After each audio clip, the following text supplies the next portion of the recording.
second. Hello and welcome. I am Exit Light, and this is my podcast. And today I have with me Rob. Hello, Rob. Hello, how are you? I'm good. How are you? I'm brilliant. All right. So today Rob and I are going to be talking about ventriloquism and how creepy it is. Well, that's what I'm going to be talking about. And I've never seen anybody do this topic, so I'm excited that we're going to do it. Rob and I were talking one night, as we always do. Well, it's night to me, it's morning to him. And I was telling him that I don't like ventriloquists because they creep me out. And so we got on that subject and we decided let's do a podcast. So here we are. Yeah, Um, I just watched a movie about it as well. So that oh, you was did?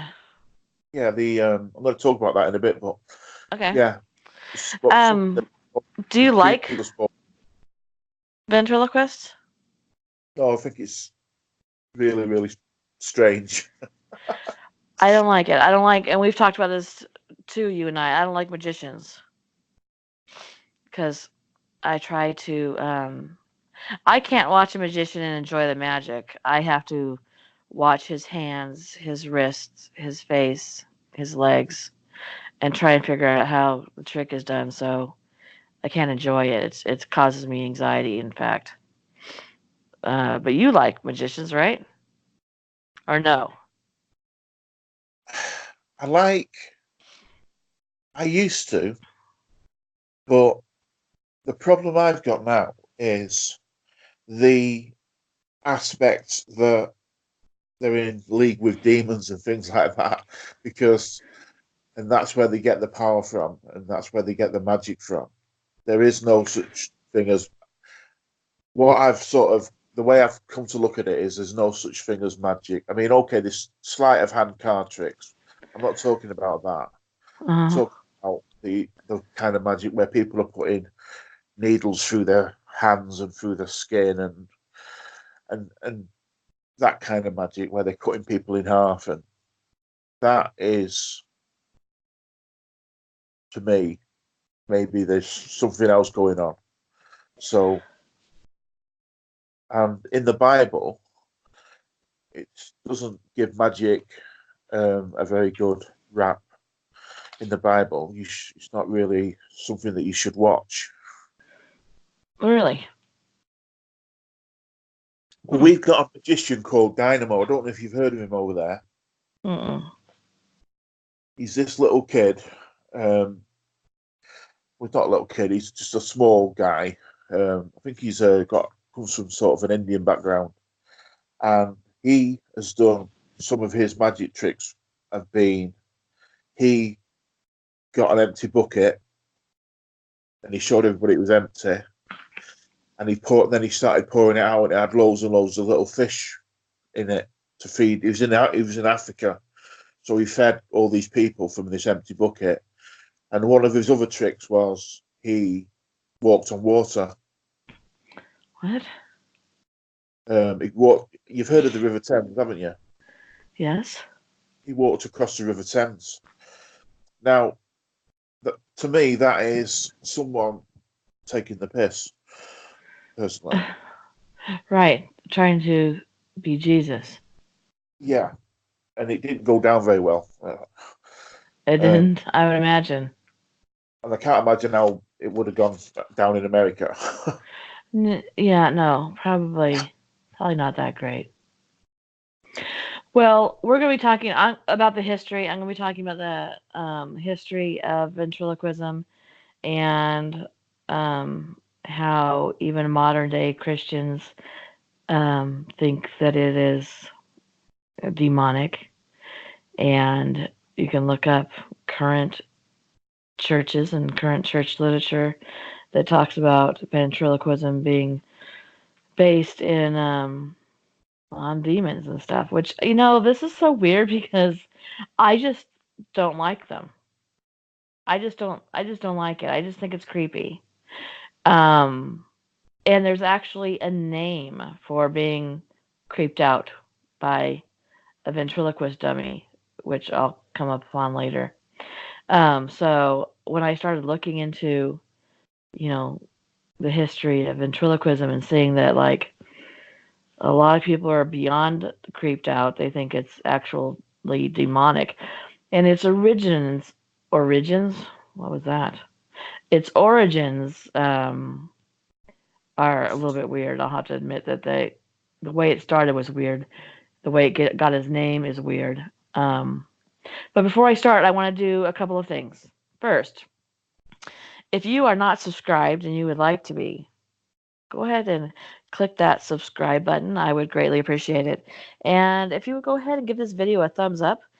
A lot of times after you watch a video, if you liked it, people tend to move on to the next video that's like recommended or whatever, and I forget to give the video a thumbs up.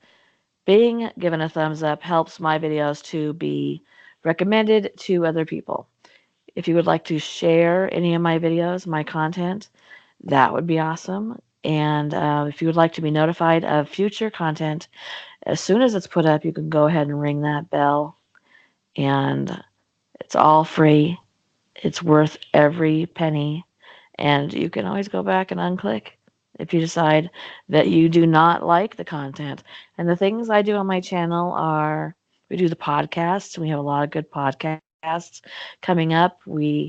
I do true crime, missing persons, like 411 cases. People have just vanished without a trace. I do paranormal and supernatural news, and I write my own creepypasta. You're not going to hear them anywhere else. You're not going to hear anybody else read it because I don't publish my stories online. Once you publish a creepypasta story online in a written manner, anybody can read it. I don't do that. So the only place you're going to hear my stories are on my channel, and they are all original. So, unless I'm reading, you know, like what's something I read at Christmas? Frankenstein or some Dracula or Yeah. something that I will tell you and is very clearly not written by me. Um, I want to update the baby about the exit light baby.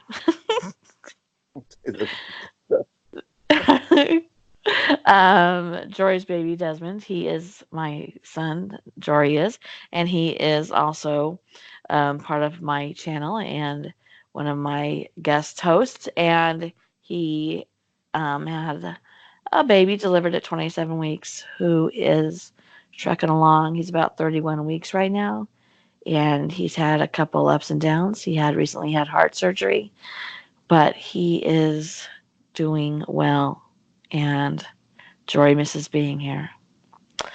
Um, so for the time being, it's going to be me and Rob doing podcasts. What do you think about that, Rob? Yay!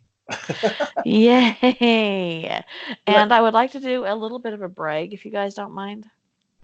A little bit of what? My a brag, a brag, Okay. a Okay. brag in my accent. My son in the plays an Olympic sport for the United States Junior Olympics, and this past weekend we went to a huge sporting event for him in Kansas City, and they did very, very well. And he has been invited to try out for the United States Nationals um, Olympic team. So that would be in May, and we're pretty excited about that. So there's my brag. I don't even think I told you about that yet, Rob. Oh, congratulations. Thank you. Um, I'm a proud mama right now, and a Well, Gigi. I'm a proud mama, and I'm a proud Gigi. well, Gigi means horse in the UK, so It right, does. yeah, Gigi. That's what we say to little children. A Gigi is a horsey. So Oh, you might need to explain that.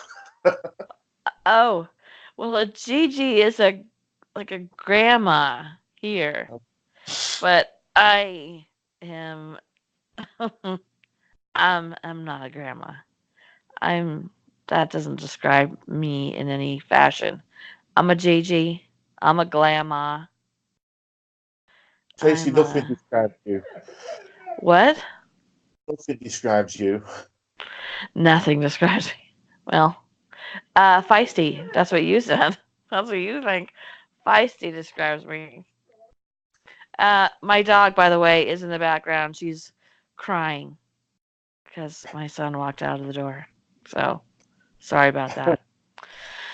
Okay, so can I talk about some historical stuff about ventriloquism? Demonic stuff about ventriloquism, Rob? Yeah, push go. Okay, let's get to this. All right, so the demonic origins of ventriloquism. Ventriloquism, or altering your voice to make it sound like it's coming from somewhere else, is familiar to most as entertainment. Um, it's seen as something fun now. It's seen as, sorry about that dog. It's seen as something, we do for children, like a kind of like a weird and scary puppet show. Um, but it used to be seen as more of a black art. It's not a modern art. It dates back at least to classical Greece. And way back then, it really freaked people out.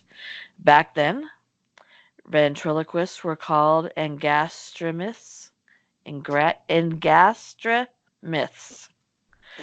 um, which was a mashup of um, Latin words en, which means in, gaster, which is the stomach, and mythos, which is words or speech. So it meant a voice coming from your stomach. Basically, people believe that engastromyths had demons in their stomachs who would belch words from their hosts' mouths. Engastromyths plied their trade for entertainment because what could be more fun than a demon dummy talking through your tummy? Right. Yeah, it did. um, a pioneer of the ventriloquist trade, whose name is Valentine Vox, wrote in his book, which is called "I Can See Your Lips Moving: The History and Art of Ventriloquism," that the art's roots lie in necromancy, talking to the dead, the ancient art of allowing a dead person's spirit to enter the necromancer and speak to the living. So, in 150 AD, a man whose name was Alexander of okay, bear with me, Abonaticus, let's say that's what it is. He captivated his contemporaries when he discovered a talking serpent with a human head. So he said, "What is wrong with me today? I, I'm Dr. Seuss." Um, but there was an author whose name was Lucian who told people that the head wasn't real. It was actually made of linen, and it was mounted to the snake's body and made to speak through a tube that was concealed, and an assistant would do the talking. Well, that wasn't actually technically what ventriloquism is. It was the early use of a dummy being used to focus the attention of an audience, and they would ask it questions about their dead relatives. So a couple centuries later, voices from nowhere became associated with other trends such as demon possession and witchcraft. And when those came into popularity, they would sometimes have other people hiding in a different room and have speakers planted throughout, you know, the room that it was being done in. There was a nun whose name was Elizabeth Barton. She lived in Kent, and she used to use a ventriloquist dummy to perform prophecies. She was very, very popular. However, she had a divine prophecy that King Henry VIII should not marry Anne Boleyn. And when she said that, her popularity plummeted amongst her audience being the king, who promptly had her hanged. He went on to marry Anne Boleyn, and as we know, that didn't turn out so well for Anne. Christianity took a particularly dim view of ventriloquism in the 16th century when the witch trials were sweeping through Europe, and it was believed to be regarded as a practice spawned by hell itself.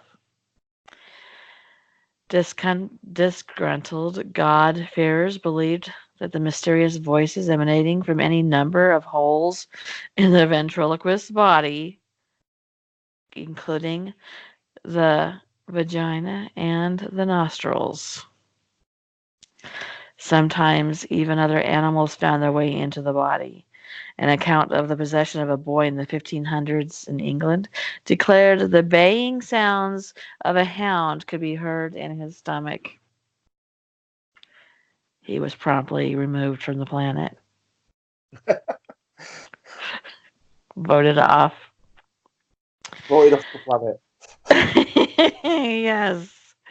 By the 18th century, ventriloquists were basically declared of all demons, and it started to become popular as entertainment. Um, although I'll get around to even currently how some stricter Christian denominations feel about ventriloquism. And that is the ancient history of ventriloquists.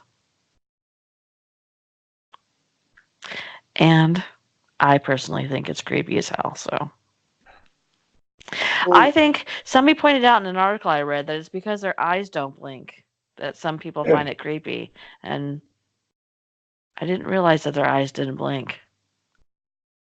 I I thought thought that they they did. did. I thought they did too. So I don't think that's the reason for me.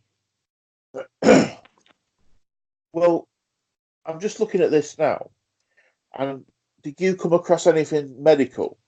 Because there's a thing that's called spontaneous schizophrenia, Yes. where the brain of the ventriloquist is working essentially for two people, the ventriloquist and the dummy. And every once in a while, the dummy will say something unscripted, and the ventriloquist will be forced to react to it. Yes, I was going to talk about that next. So let's talk about that. Well, that to me is just even scarier. Yes.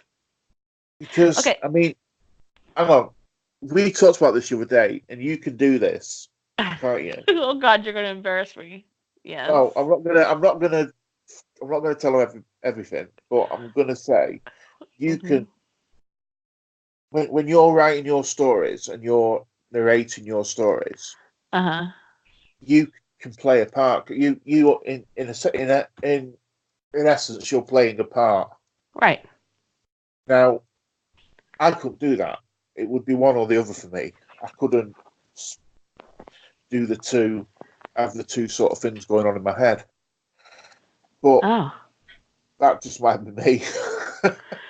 Right. Well, one of my favorite stories is the on that I have that I did a collaboration with, and it's called the Ursat's Cat. The Ursat's Cat, and it's in my playlists. And the very last scene of that story, I'm playing the same woman. Okay, so here we go. Picture this. I'm playing the same woman in two different realities. One is ecstatic, one is in extreme grief. And I'm playing her child. I have to do the child's voice. And it's based on the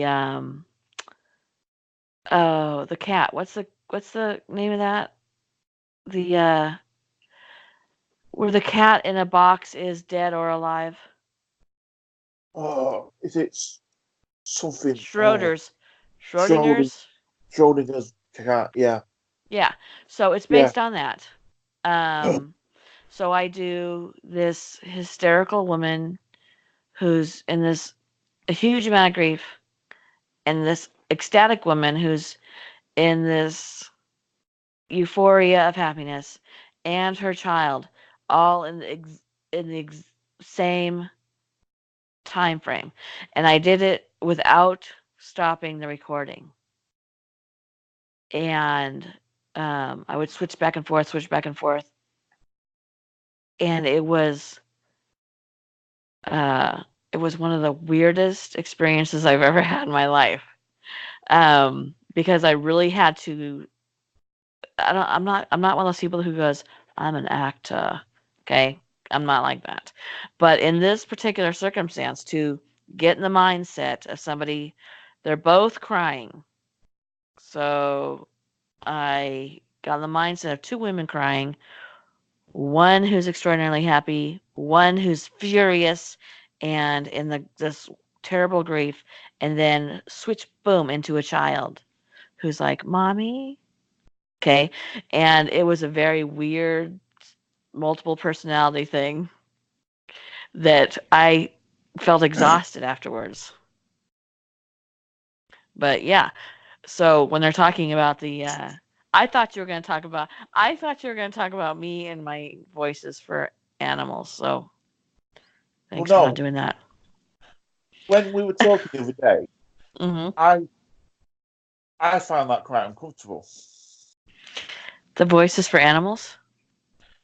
Yeah, because I thought it was very strange.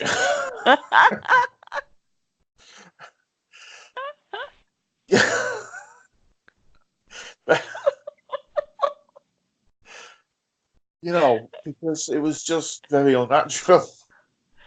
It's not though. Don't you ever wonder what a dog is thinking? You don't have to wonder in my house. They tell you through me. Well, no, I never wonder what a dog is thinking, to be honest. Are you kidding me? And I don't You want it to don't? tell me through my next door neighbour.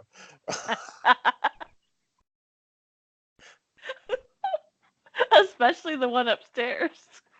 Yeah, I don't want it to tell me anything. But He can come down here and be like, your bearded dragon says, F you.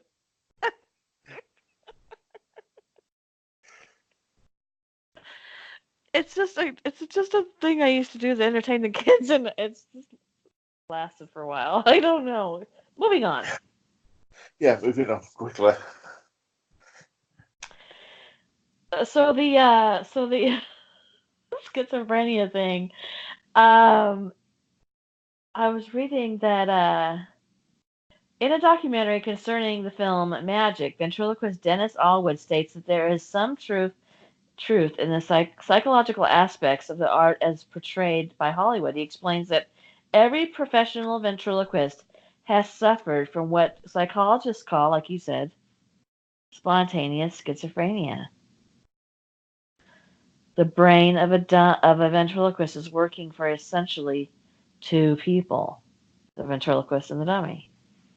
And yeah, every once in a while the dummy will say something unscripted, which means that part of that ventriloquist brain took on a life of its own and said something out loud unexpectedly, which is weird. Well, it's like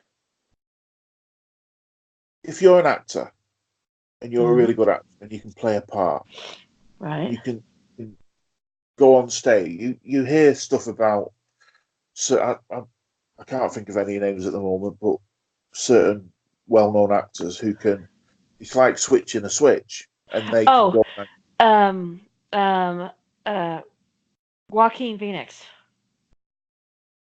Yeah, and they can become this other person, and Mm-hmm. then they can do their scenes, and then they can go back to being themselves. Jim Now, Carrey. yeah, um, Mm-hmm. do you not think that if that was another person who wasn't an actor, they could be called a schizophrenic? They could be called someone who's got sort of psychological A and mental emotional. illness. Exactly. But they're. Have you seen the film Split? Yeah. Yes. Now, that is a perfect example Right. of what we're talking about. Right. Now, keep that to one side for a second. If you're a ventriloquist, if you're a famous I can't say that bloody word properly, ventriloquist, Uh-huh. and you put your doll or dummy away, Right. is that part of your brain that is the dummy? Uh-huh. Could that not still be working? Right. Yeah. So, and the longer, the more years you do this, Right. could it not sort of overtake your normal type of your brain and it just be, you know, that's what scares me. That's the bit that when that doll, when I watch films, and I'm going to talk about some films after. When I watch films, the thing that I find the most disturbing and the scariest part of the film is when the doll is in the case and it talks out of the case. Right. That's the bit that I find really, really unnerving. What are you laughing at? Right. No, that is yes. I wouldn't want to be there when that happened. Because you can't. I don't know. It's just you can't see it, can you? You can't. You can't fight what you can't see. Right. Well, what's really interesting to me is um the schizophrenic thing Yeah. about ventriloquists. And I can totally get that. That totally makes sense to me. That the using the like you said, I have the ability to do that. Use be a different voice. Use a different person's head or thoughts. Well, actors do. They do, right? Yeah. But Yeah. and that's why some people's characters they say like stays with them. And if um oh help me. What's the man who played the Joker? Um Oh, uh Heath Ledger. Keith They Ledger. said Yeah. that his portrayal of the Joker like really got into his head and messed with him. And it is that because you like and like ventriloquists would do, you open a part of your brain and give it to somebody else really. Well, yeah. But look how many actors have got or have committed suicide, have got mental health problems, Yeah. have, you know, there must be some kind of link to this, what we're talking about now, to this other persona that Yeah. you're portraying. Because, you'd lose, I mean, that's, I'd say Keanu Reeves, for example. I'm not Uh-huh. saying that anything wrong with he's mentally ill or anything like that, Right. but he's been an actor for a long time. He's done a lot of films. Uh-huh. Each time he does a film, he becomes someone else, All and right. then he does another film and he becomes someone else. and Right. so on and so on through his life. Right. You know, which is the real Keanu Reeves? Because I've seen interviews with him, and it's hard to tell. You know, obviously he's laughing and he's joking, and funnily enough, I saw one the other week where he's talking about what's the film that he's just done a sequel to? Um, anyway, the latest film he's just done a sequel to it, and he doesn't seem any different. He doesn't seem any different. He doesn't try and change his voice. He doesn't, Mm-hmm. you know, you know. Maybe it's wrong picking on Keanu Reeves, but it must be difficult to to not lose a little bit of your own personality. That's all I'm saying. Well, I watched a documentary about Jim Carrey playing the guy who played Laka on Taxi. Um, and it was when he was filming the movie The Man on the Moon. And I can't think of what that comedian's name is. And right now, Jory is in a car yelling this name to me. Um, but throughout this movie, this guy was a strange comedian. He was a comedian, but he was a strange, real, real strange bird, real strange person. And when Jim Carrey played him, he wanted to be him no matter what, like offset, at home. He needed you to address him in character as this person. Um, Is he called this, method acting? yeah, method acting. This Yeah. guy's daughter showed up to the set of the movie. His parents came too. Came to the set of the movie, met Jim Carrey playing their son, and started to believe that Jim Carrey was their son and their father. His parents spoke to him. He spoke to the parents, as though he was him, and they spoke to him as though he was him. Well, that's beyond me. And the daughter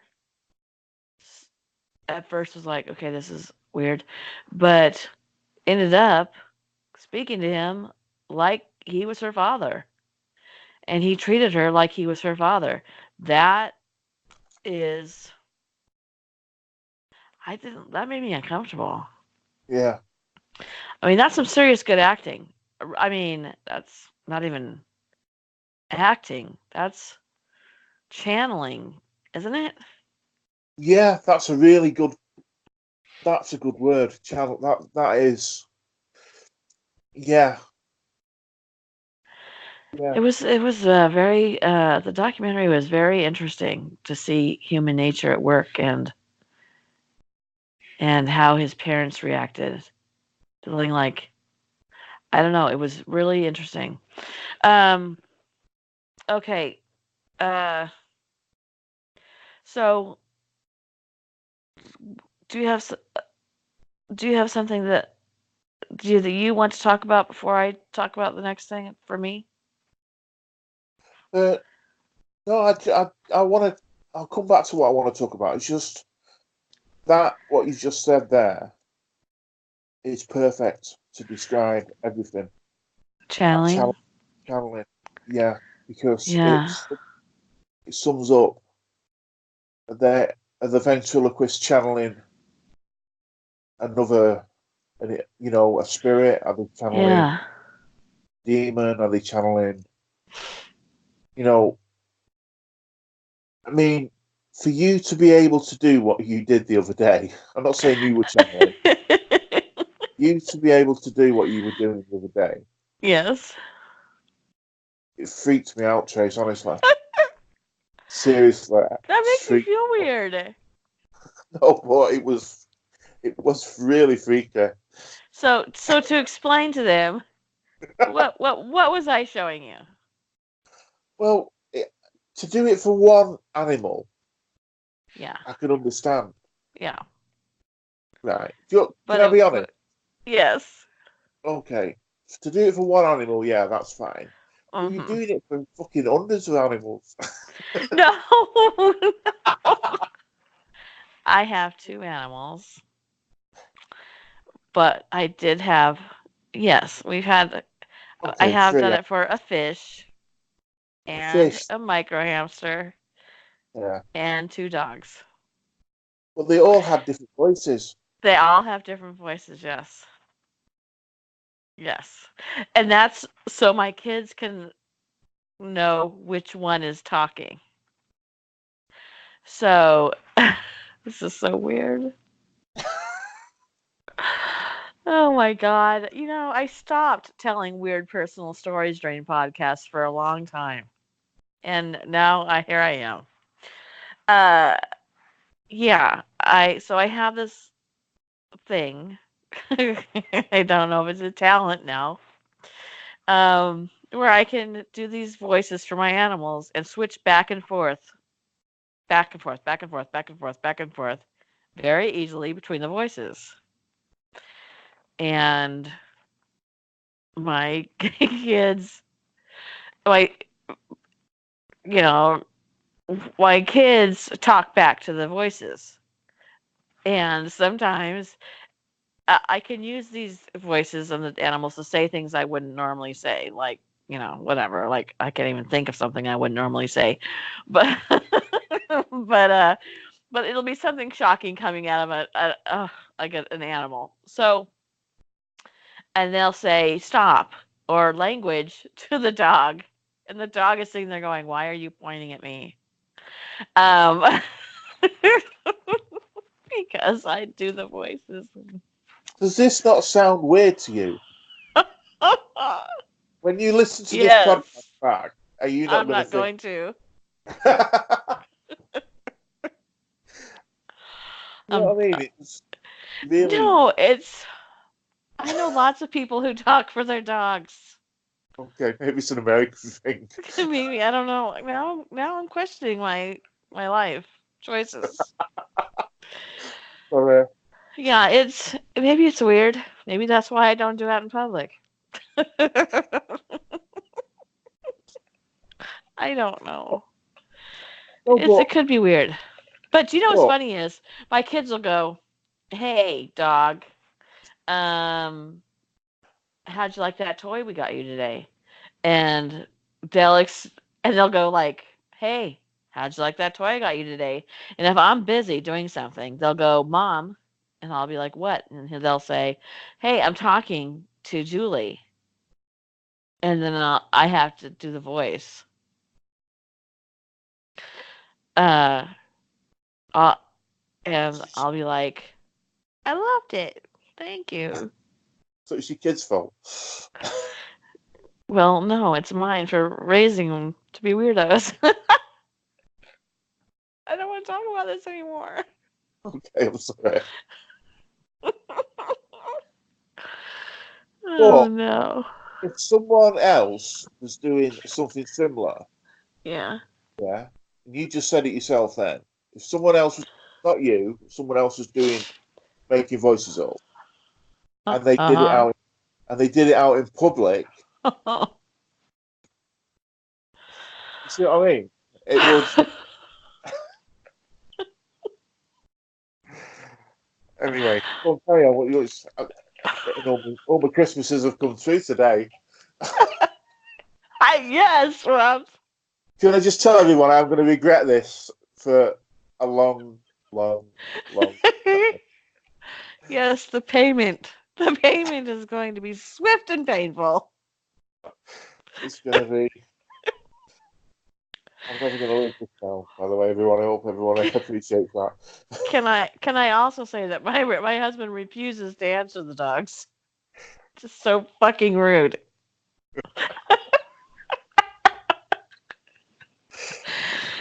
Oh my god.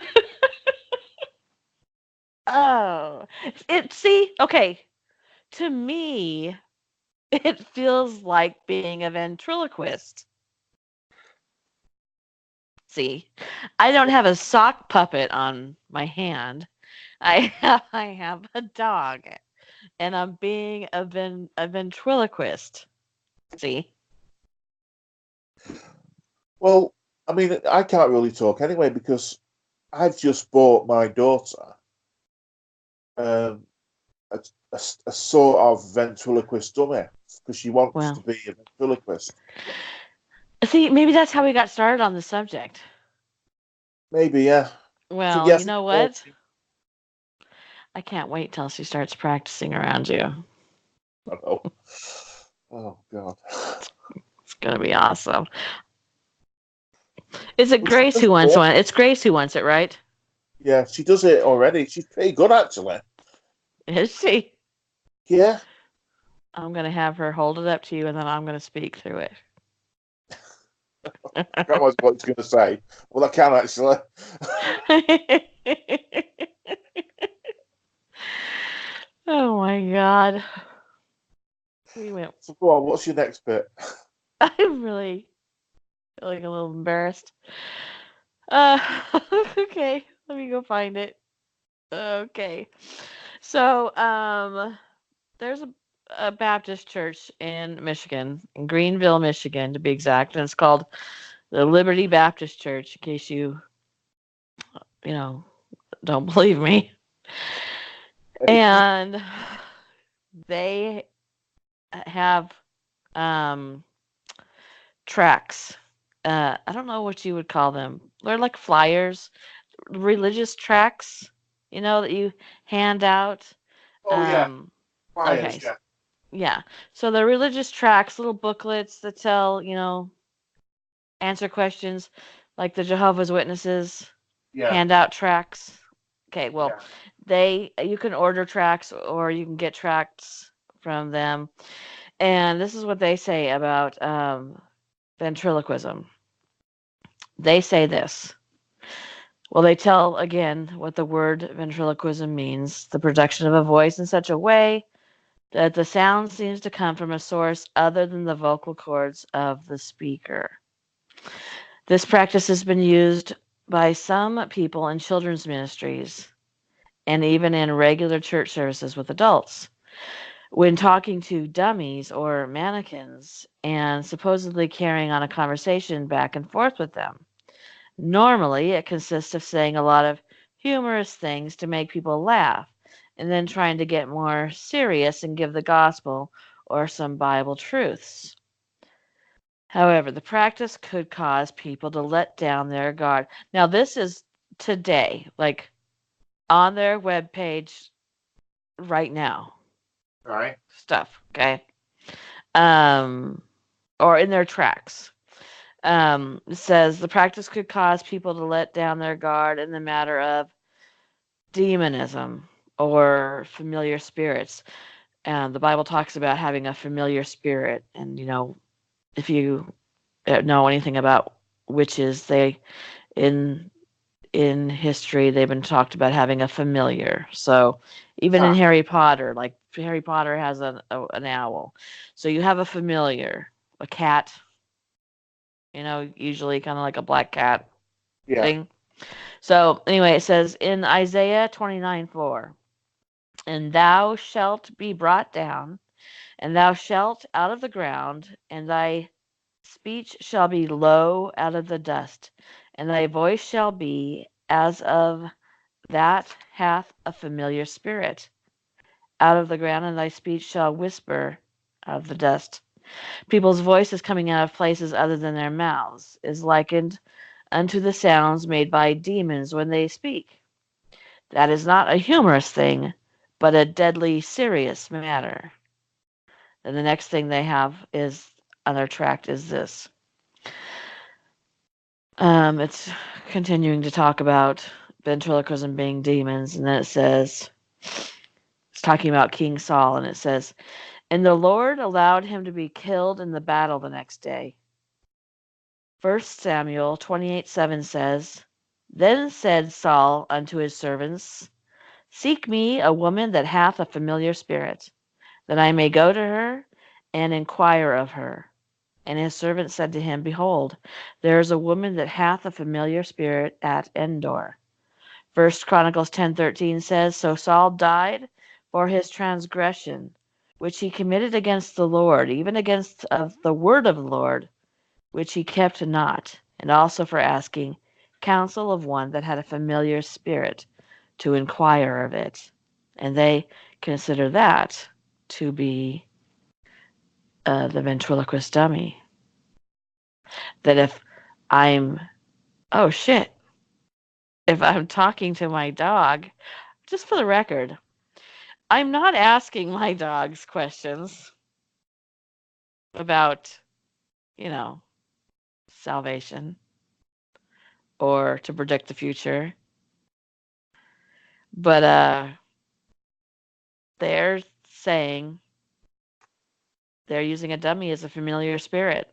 So that's why King Saul was allowed to be killed the next day because of a ventriloquist.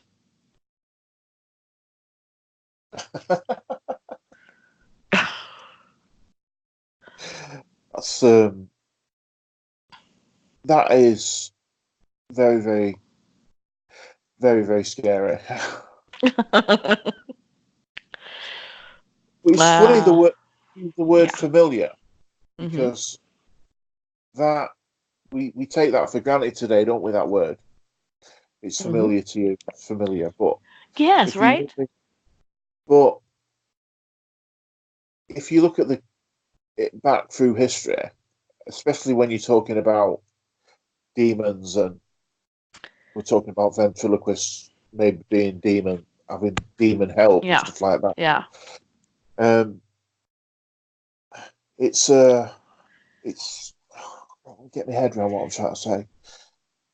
You know, maybe we shouldn't use that word as flippantly as we do. Yeah, Familiar. the word familiar used to very much mean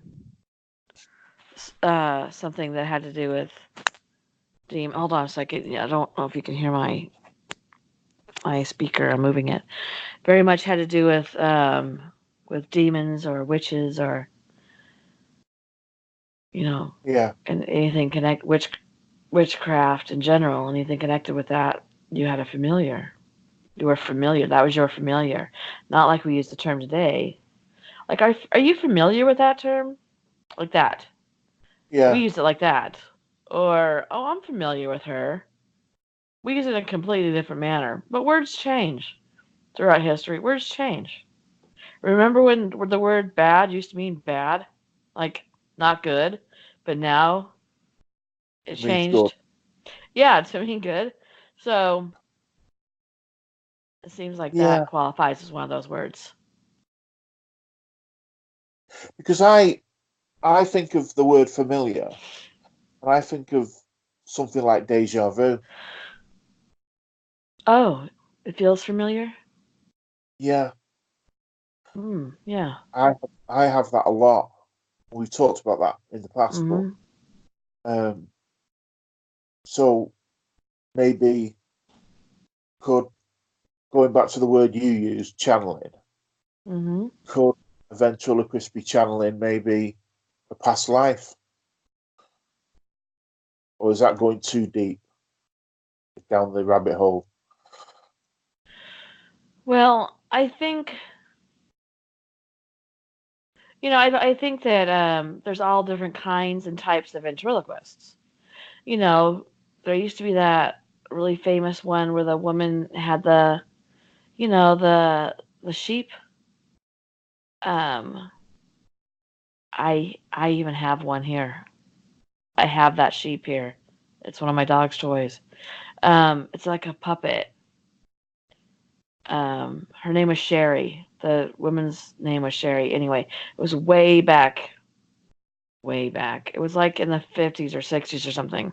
And I can't think of what the sheep's name is, but I think those kind of things are different from. I mean, I don't know. I'm assuming there are ventriloquists who practice a more dark and sinister type of ventriloquism, and maybe they go down that type of a road. But I've only seen them really that have to do with children, or I saw one recently on like America's Got Talent or something, and she was really. I just Yeah, I saw it. I think. the Yeah. better they are, the less I like it. Well, I used to. There was a famous. Right, I'll tell you the story. It was a famous one, and people from the UK will know him. Keith Harris. He lived um, near Blackpool, and just by chance, um, I used to work for this company that we used to fit cellar systems for pubs and clubs and things like that for Mhm. dispensing beer and soft drinks and things. Mhm. And we met up a couple of times. Keith Harris, he had this like a little bird. We used to call it Orville. It was a green bird, and he was on all the TV in the 80s, and became quite famous. He had quite a famous nightclub as well on the Okay. outskirts of Blackpool, and I got to meet him a few times, and I actually had the keys for the cellar of his nightclub. And I always remember when I met him for the first time because he was a Manchester United supporter as well, Mhm. and he had a black Land Rover, brand new black Land Rover with the registration was Orville, and he'd made all this money off this little green bird, um, which was bizarre, really. I mean, and he died in the most bizarre way. He decided he would go. He wanted to watch a football match one night, and it was really bad weather. And he decided, for whatever reason, to climb on top of his house with a ladder to readjust his aerial for his TV. Uh, And a gust of wind came, blew him off the roof, and killed him. mm. So it makes you wonder sometimes, doesn't it? Did he? Um, was there any sort of demonic stuff going on there to I get don't know. all this? I mean, he wasn't even very good. What Do you remember great? way back, like, you know who Candace Bergen is? She's an actress. I've heard of the name. She used to be a famous model and she's an actress. She was on a TV show called Murphy Brown. Oh, I've heard of Murphy Brown. Yeah, okay, well her father was Edgar Bergen. And this is like in the I don't even know, 40s, 50s. And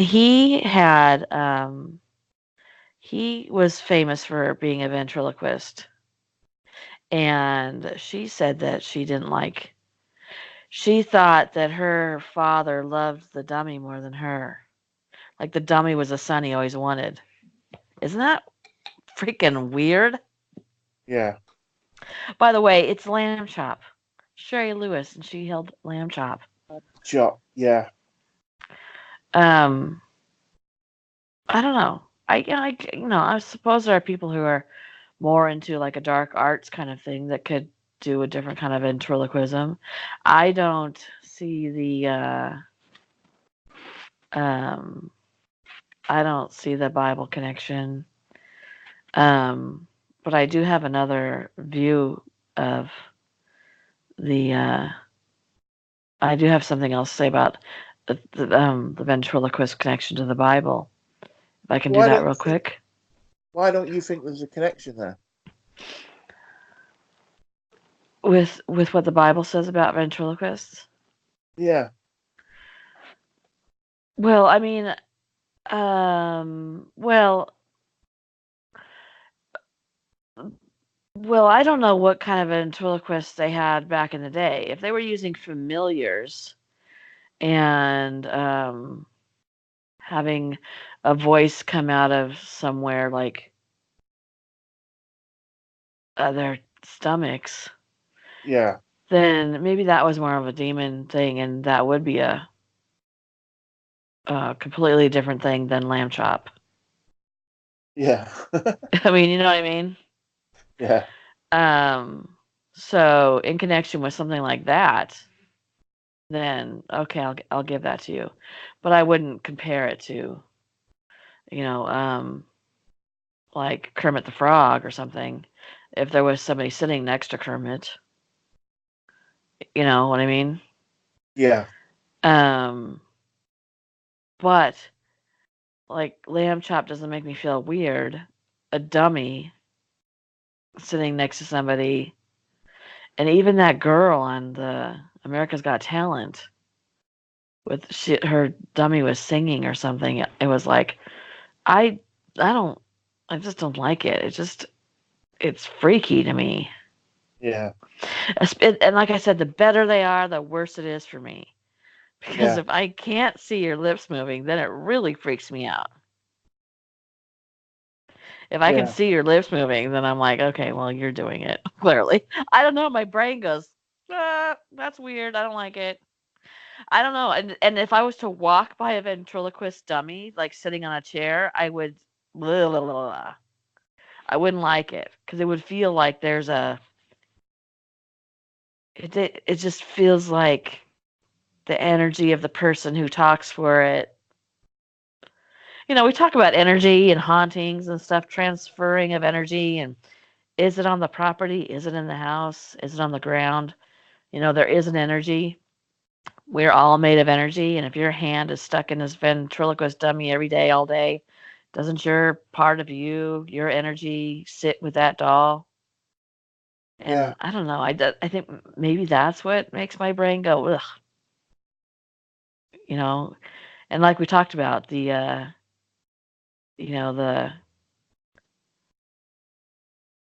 schizophrenia, the schizophrenia aspect of being a ventriloquist, yeah, where your brain forgets that it's you talking to you. It's you talking to somebody else, which, would be easy to do, I think, yeah, if you, because that's what a talented ventriloquist is trying to do. It's trying to make you believe it's talking to something else. You know what I mean? So, and to hear a ventriloquist say every ventriloquist has had an experience with that type of schizophrenic, because schizophrenia, that instant schizophrenia, that is maybe an aspect that also makes it feel weird to me. Maybe I can feel that, see that happening or something. I don't know. I just don't want one. But you go ahead and keep yours in your house. oh no, they took it home with them. Oh, they did? Yeah, took it home. Come on, Dad. Hang it up on your wall. All right. So, um, let's see. I was gonna see about this. Hold on a second. Hold on. See, I don't like dolls in general. I think dolls are just, Oh, really? I just don't like them. I, it, I don't know if it's because of the media and because of the films, the Annabelle films and the stuff like that, but I just find them really, really creepy.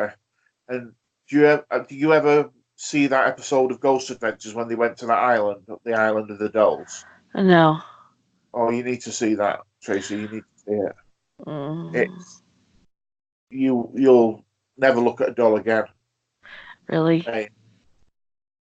And there's such weird stuff happens over there on the island. Um, one of the dolls starts crying, and they pinpoint. I mean, this place is full of dolls. I mean, there's hundreds, maybe even thousands of dolls. They find this doll and they pick it up, and it's crying. It's really old and weather beaten and horrible looking. Uh And huh.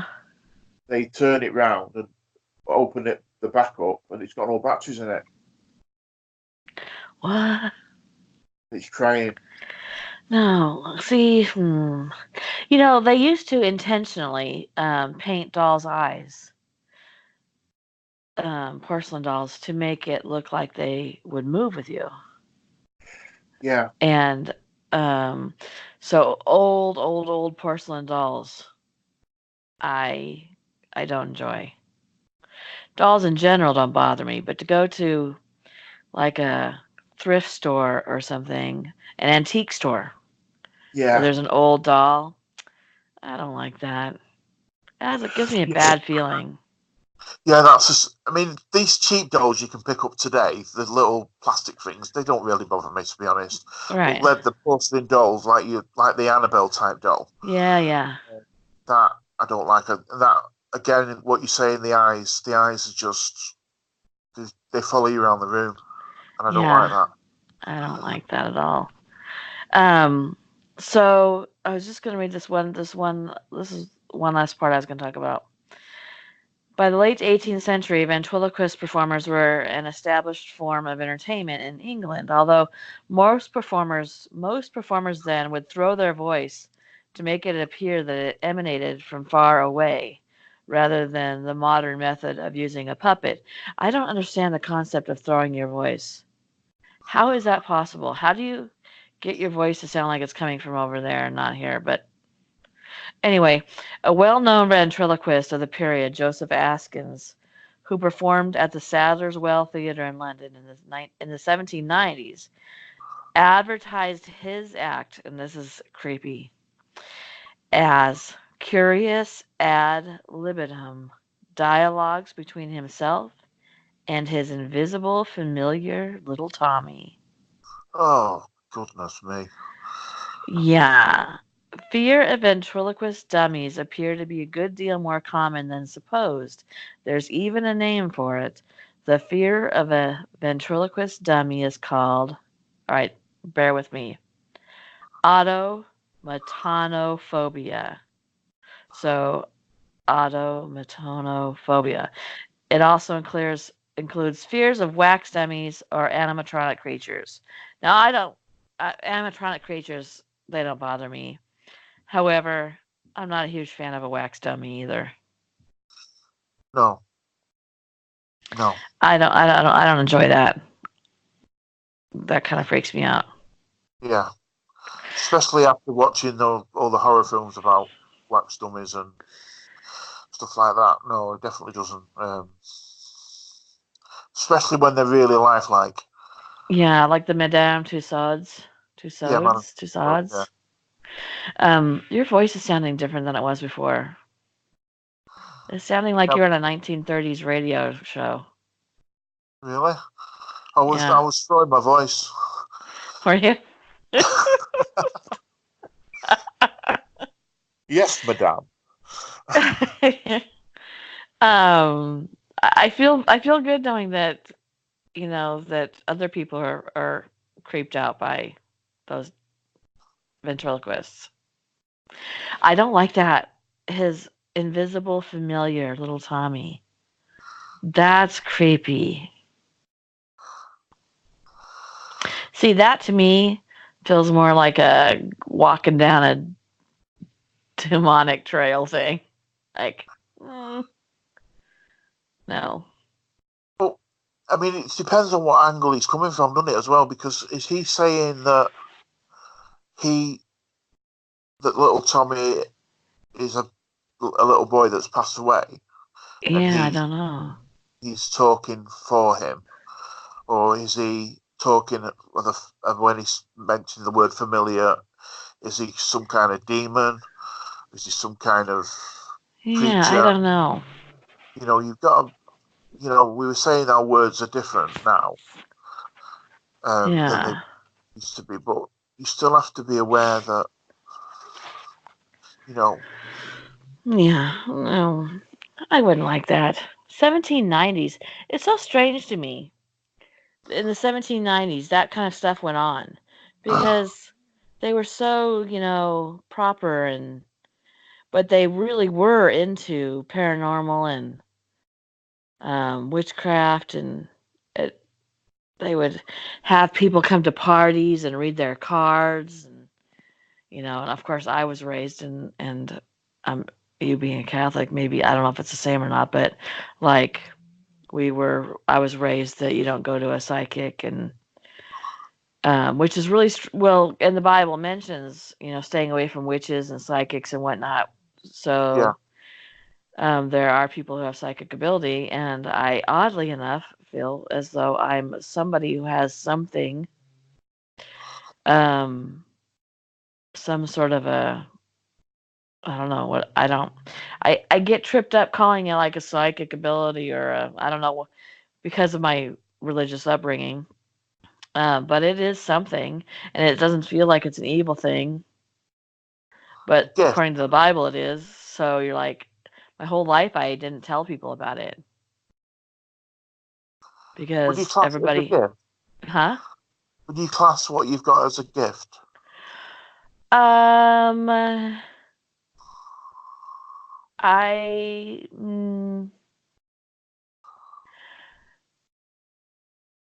yeah, I guess so. I Yeah, guess so. Like, I don't know if it's like a, I don't know. What I would rather not. I don't know. Would I rather not? I don't know. I don't know if a gift is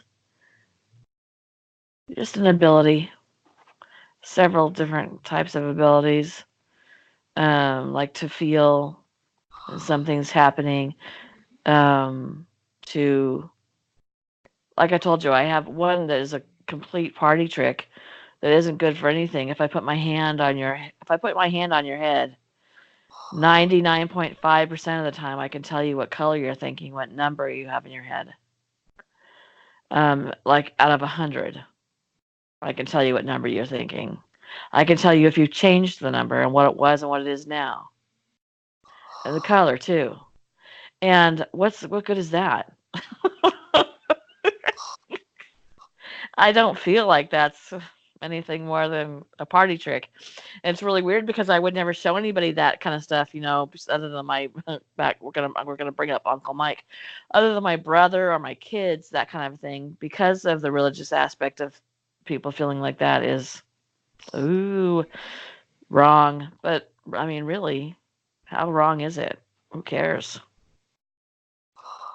well, as far as me being a Catholic is concerned, even doing this now would be, you know, doing the podcast that we do is would be looked upon as being wrong. Oh, really? Well, that's the fact that Catholic, you're not allowed to do anything here. Let's be honest. Catholic guilt. Yeah, you know, but there you go. Yeah. Well, I was raised in the evangelical, and wearing jeans was the problem. So, I gotcha. Yeah, but we, rules are there to be broken. I'm sure That's what God I won't think. mind. God didn't make those rules. We did. Yeah. That's Can what. I That's what I justify it. can I just God go didn't back say to I something? couldn't wear jeans. Not in the New Testament. He didn't. Go ahead. Go back to what? we were talking about when we were talking about dolls. Have you Yeah. heard of the people who have unfortunately, have lost a child, and Mhm. they have a doll Yep. made up to look like Reborns. reborns? That's it. That Mhm. I think we may have talked about this before. I watched the videos on. I fell down a rabbit hole once on YouTube. It was suggested to me to watch a Reborn unboxing, and I watched it, and I was like, "What the hell is this?" But I mean, I've never been through that experience, so I can't really judge. Just got the biggest shiver down the back of my spine then when I mentioned that. Really? It just really freaks me out completely. Does it? Yeah, it scares me. The Uh, Reborn dolls scare you? yeah, Really? yeah. But I had Hmm. an experience. I told you that um, the the girl that got us the doll from America, the one. Yeah. It wasn't a reborn doll. It was like a baby. Uh huh. And it used to breathe, and its chest used to come up and down, and it would cry, and it would cry like a baby. And to look at it, it looked like a baby. And my daughter, who was Evie actually, she was Uh huh. absolutely shitless of this doll, and I was as well. And I couldn't have it in the room with me on the own because it would sit there and it would look like it was taking in breath and breathing out, Was it though? Was it? I mean, like, Pardon? was it supposed to be a doll that breathed? Breathed? It was just, Was- well, there's a name for them. I don't know what they're called, but it was just really, really lifelike. And the girl that had bought it was a air stewardess, and she brought this doll for her. But Evie couldn't. She just didn't like it. She just did not like this doll. So when I didn't like this doll, it Hmm. was it was just eerie to watch this thing that you knew. I think your brain knew that it wasn't real, but then it looked real and it was doing things that real things do. Okay, so let me ask. Was it supposed to breathe? Yeah, well, it was made to look like its chest was going up and down, and Okay. it was Ooh, obviously I don't enjoy that. no, it was. I mean, and this was a few years ago, so now obviously they're even more lifelike. I mean, the ones that they there was a scheme. I don't know um, if you did anything like this in America, but it was to give to young girls at school, sort of teenagers, and they were given a doll, one of Yeah. these dolls, Yeah. which needed to Mhm. be looked after like a real doll, like a real doll, like a real baby. It would Yeah. cry and it needed changing and blah blah blah. And Right. it was to get these young girls to realise what having well, obviously it's not the same as having a real baby, but you know, Mhm. giving them some kind of idea of what having a child be like. Mhm. Um, and they are very, very lifelike now. They Yeah. are really, really lifelike. Well, those reborn babies, man, they look real. But they don't scare me, I guess, because I've seen them in the context of uh the woman or the women who are buying them, or men too, uh couples were buying them as sort of like a therapy, sort of a for a baby they had lost, which is not something I could. I don't think I would do, but if that's, I just can't judge that. But the baby didn't scare me. But boy, they do look real. And it's excuse me, I'm sorry, I've got a bit of a frog in my throat. Um, you were saying as well about the throwing your voice. Yeah. What is? How is that possible? Well, I watched that film, the film that I watched the other week called Dead Silent, Uh which was about basically this woman that couldn't have children, and she decided to do a ventriloquist act. And what she would do, she would come on stage, and I think this was based on a true story as well. She would come on stage and without her doll, and then the doll would speak from the audience, and oh, what? the doll would be under one of the chairs Oh, in the audience, and um, it would shout like, "Mummy, mummy, mummy, where are you, mummy? I can't see you." And then the kid or the person that was there would say, "The doll's down here," and it could have been right at the back of the thing at the hall. It was really, really bizarre. whoa, whoa! I don't get throwing your voice, and I don't like it. But that had so much, the legend of the woman in white and all that. Yeah. That was part of the legend as well. That this is Hmm. who the woman in white was, and Oh. who were ventriloquist dummies, and she had them as replacements for her children. She had 100. Hmm. Can we go back to the magician thing for a second? Yeah, of course we go. Okay. So, I've seen the how they do the cutting the person in half. Have you ever seen how they do that? No, Well, bugs it. they, huh? It really bugs me. Well, the woman um scooches up her whole body into the top half, and then Yeah, the but then legs, how can she huh? move her feet though? She's really not. They remotely control feet that are out there. Seriously. Yeah, yeah, that part's not real. So just so you feel better about that, you can look it up on YouTube. But putting the needles through the hand thing. Yeah. See, I can't figure out how that works without the needle going through the hand. Have you seen? Have you heard of David Blaine? Yeah. Well, he does it, and there's lots of famous clips of him doing it. He puts it through. You know where his bicep is? Yeah. Pulls the skin loose, and he puts it right through his bicep. It doesn't bleed or anything. And then he gets someone to pull it out, and you can see it pulling against the skin, and it just, Hmm. just See, that's why I don't like. That's why I don't like magicians. First off, that I can't. There's no way I can figure out how that works because it's not a sleight of hand.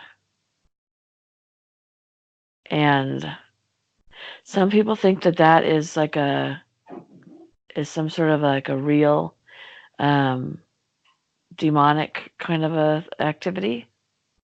yeah, Hmm. yeah. But it's really weird. That's interesting. I want to go look that up. We'll have a look for. I think what you might find interesting is Dynamo. If you look up Dynamo Hmm. and look at some of the stuff he does, and they there's a lot of people think that he's in league with what they call, is it gins, Oh yeah. um, which are Ooh. like demonic spirits type demonic stuff. How old is he? He's probably in his 30s now. I So want to he's look it not. up. Yeah, Dynamo. He's only a small. He's from Bradford. He's just a small little Asianish looking lad, mixed race, I think he is. Hmm. Uh, but yeah, funnily enough, he got really poorly. He's got Crohn's disease, Oh really? and he got really ill. Hmm. Um, and he's on the mend again now. But Hmm. because the story of him was that he was bullied a lot at school, and he disappeared for a few days in the woods or in a forest, and then he supposedly came out of the forest, and he was able to do all this magic,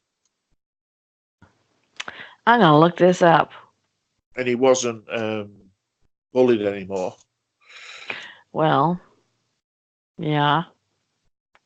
We found him. No, I'm gonna look it up when we're done. Okay. And yeah, I want to watch this. That's interesting. I don't like it already. But I started out not liking magicians, so I haven't gotten any further. Still don't like them. Well, Okay, so do you have anything else you want to talk about, ventriloquists? I was just going to talk about a couple, sort of Hollywood's angle, really, Okay. um, because Hollywood always paints. Really, what we've talked about is the the fact that they're always portrayed as being really, really negative, really negative. Right. Also, can I ask what that kid's name is again? Dynamo. Okay, I'm gonna write that down. Okay. Yeah, they're usually portrayed as people who are scary, right? Things that are Yeah. scary.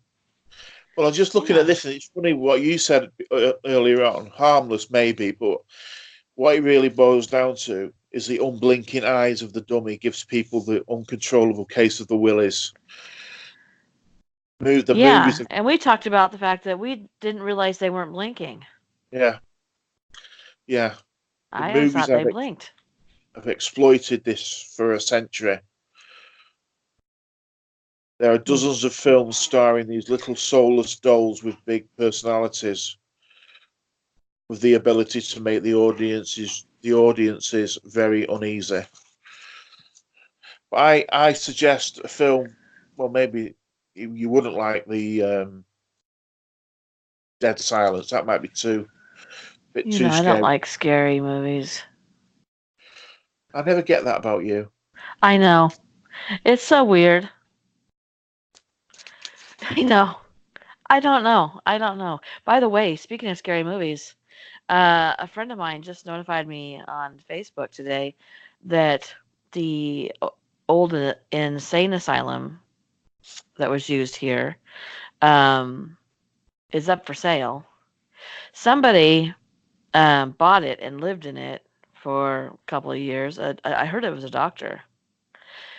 And so, okay, so we were going to go ghost hunting, and everybody in town who goes ghost hunting goes to a couple of places. One is the place that I went to, and the police weren't happy about it. Yeah, obsessed. And yeah, kids, private property means private property. Um, Never. yeah, it's so weird. Although, in my defense, there's like 100 videos on YouTube about this place, and everybody gets there the same way, and it's on a cattle ranching thing where, well, the cattle were there when I was there, but like nobody lives there. Anyway, the point of the story was you too may be threatened by the police. Um, so don't go. But so we couldn't go. Obviously, we decided maybe we won't go to the old insane asylum. But then I heard that somebody had was living there, remodeled it, a doctor, which is weird, but I get it. But it's for sale now. A whole a whole building, like it's a large facility, right? $250,000, which is a steal because I'm sure it comes with a lot of baggage that you get for free. So yes, I want to go so badly. I want to buy this so badly. If we could start a GoFundMe so Tracy could buy the insane asylum, that would that would make me so happy. Most people want to get out of them. I know. They're weirdos. I want to get in it. I want to own this. I want to take people on tours. I want to do like overnight ghost hunts in there. I just I want it so badly. That would be I'm my just dream, saying. Trace. Wouldn't that be awesome? For us to do um, a investigation together. Rob, get a GoFundMe. It's $250,000. That all should take like what, 5-10 minutes. And I will run this business, and we can do ghost investigations to our heart's content and have people pay to come in and do investigations in different rooms. And I really want it. I want it so badly. I hope, and if I can't have it, which I hope I can, I hope whoever does buy it do not make it a residence. That's ridiculous. Well, share it with the rest of us. I want to go. So, um, again, if you'd like to start a GoFundMe, let's get this thing going and have an exit light insane asylum. Oh my God. I'd love it. That would be a birthday present for me. Christmas. Christmas is coming. Eventually. Well, it's Easter, so Christmas is just around the corner. It's Easter. Don't get it for me for Easter. That'd be weird. But Halloween.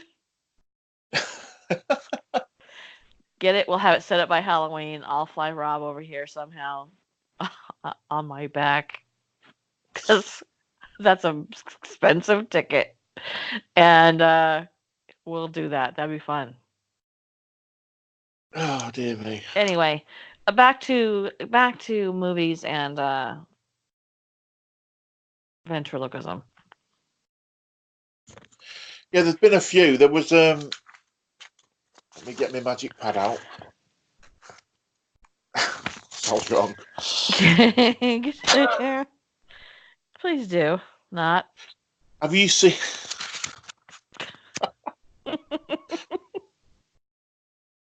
Have you ever seen the Tales from the Crypt? Yeah. With a skeleton type ventriloquist dummy. Yeah. Well, that's another famous one, which that scares me. Funnily enough, Does it? I don't know why. Let's put one in the insane asylum. And a peacock feather. And an African mask. Remember that? And an African mask, yes. Do you know, I was watching something on the telly the other day, and it was inside this, showing this woman's house.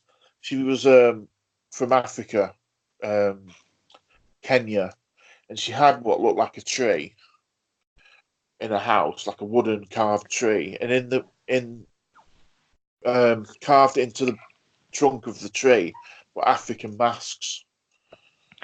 Uh-oh. I couldn't even watch the program. I had to turn it off. What is wrong with these people? What is wrong with them?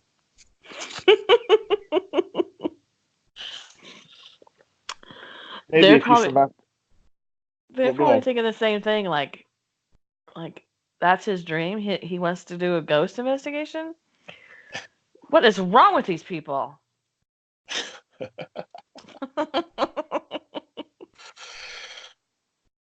So have you got anything else to add?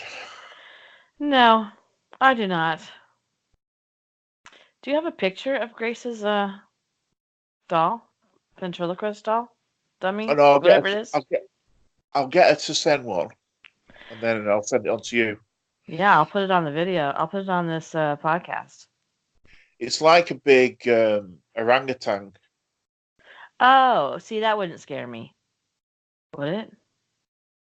Big orangutan. So it's not like a creepy ass human doll Oh no. dummy. Do you know how expensive they are? No, I don't. They're ridiculously expensive. That's how expensive they are. Well, you're buying a human soul. What do you expect? Yeah.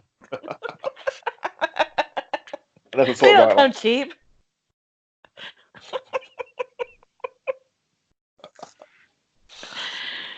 Well, Rob, I like this one.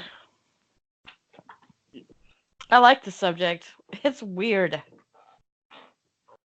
It's weird and a bit. I think it leaves more questions than answers, really. Yeah, I know. I was thinking the same thing. Like, But it started yeah. off weird for me, and now it's even weirder. Yeah. What's our next podcast about? Our next podcast, we have talked about this, haven't we? Yeah, it was. Oops. It's. Are you there? Yeah, you just went really well for a Yeah, second. I did. Maybe Madeline McCann. I don't know. Ah, yeah. There was another something that I wanted to do that popped into my brain, and it was something scary. I'll get back with you. Uh, anyway, it'll probably be in like a week or so. Yep. Yep. We'll be back again. You can't get rid of us. I can't. You can't. It's like a disease. Can I just, when you did your introduction tonight, can I just remind people, especially people in the UK, if you Mm-hmm. are subscribed, check that your bell is still clicked, because Yes. um, I don't know what happened with YouTube, but they've been unclicking and unsubscribing people. So, and it's been happening. It's not just on your um, site. It's been on a few, because Grace was saying that a lot of YouTubers are finding the same problem, that they're unsubscribing people or they're stopping um, the little bell from being clicked. So you might not be getting notifications. Right. Right. Because Rob wasn't getting notified of my content.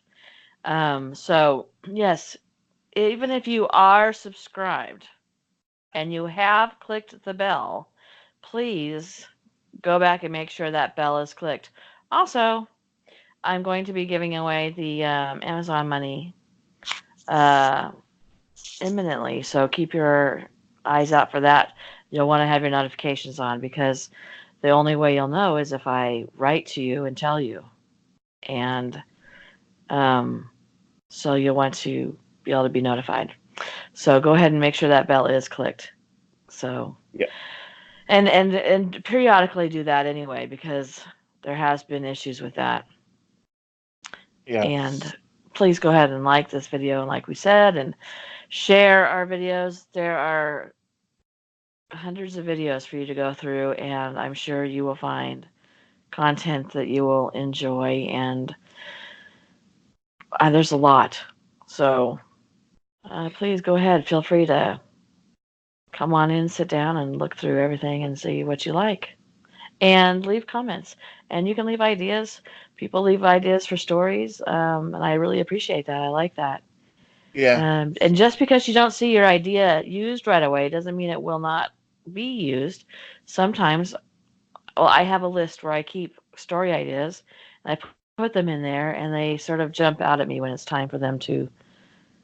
Well, that makes me sound crazy, but I look through the list, and sometimes something will jump out and go, "Oh, this is."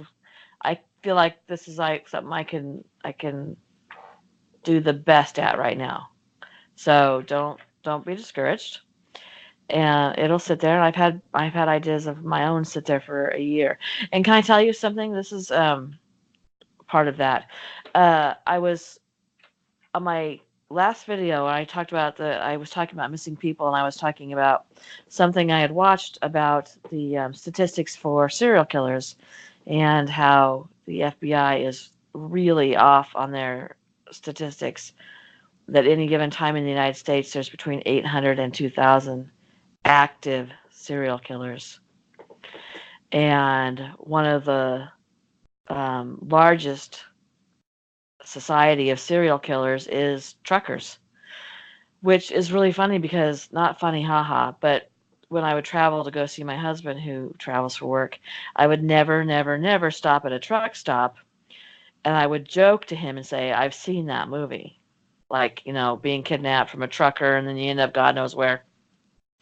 I'm like, I'm never stopping at a truck stop because I've seen that movie. Well, I would always stop at like a McDonald's or something. Um, well, in Oklahoma City, I'm telling you, Rob, well, I'm telling everybody, in Oklahoma City, the two largest highways in the United States cross, and there's at least 800 missing women in the radius around in Oklahoma around this merging. And it's mostly prostitutes and drug addicts because people consider them disposable. And what they do is they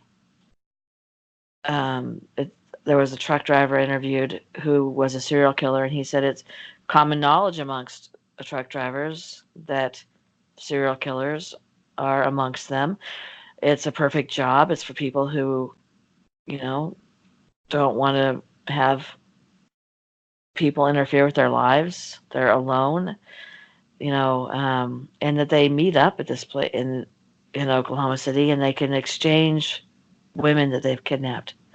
It's a trafficking situation, and they can be exchanged multiple times. So somebody who has gone missing from Pennsylvania can end up in Nevada, and a body dug up. And then when they reconstruct how that person looks, they might put it on the evening news in Nevada, but the person went missing in Pennsylvania and was reported missing in Pennsylvania, but the family doesn't see them there because they've been transported.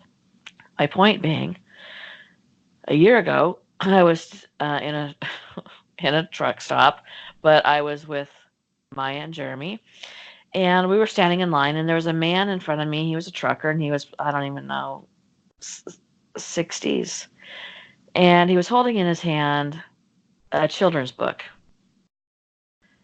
and I noticed it, and I thought, I'm going to write a story about that because it feels weird that he's buying a children's book. And I don't know, I just got a really icky feeling about it.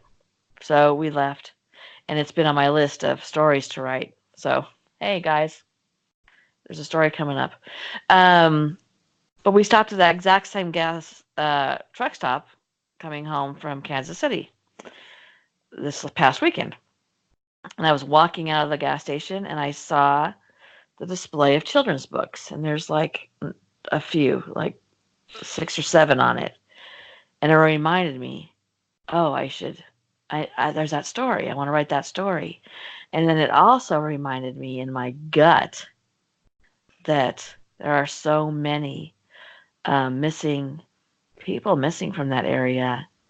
And all of those prostitutes, not all of them, but a large chunk, have children. And Yeah. it made me feel even creepier that this guy, I mean, he could be a grandpa. I don't know why he's buying a children's book. It was for ages like 3 years old, this book. But I just can't shake it out of my head. It's in my gut. It's just something that I just can't shake. It is weird, that. Yeah. So anyway, I would like to, do a podcast on something like that. Not that, but the amount of serial killers there are in the United States for real, and how they do communicate, and maybe that is an aspect of what happens in the national parks. Yeah. So anyway, sorry guys for going way off track on that. I'm done now, Rob. Yeah. Yeah, I think we've covered everything that we need to cover. I think we've And covered many more. everything. And much, much more. Are you making fun of me? Not at all. Okay. Would I ever do that? Well, you Don't did answer tell me that. I creeped you out.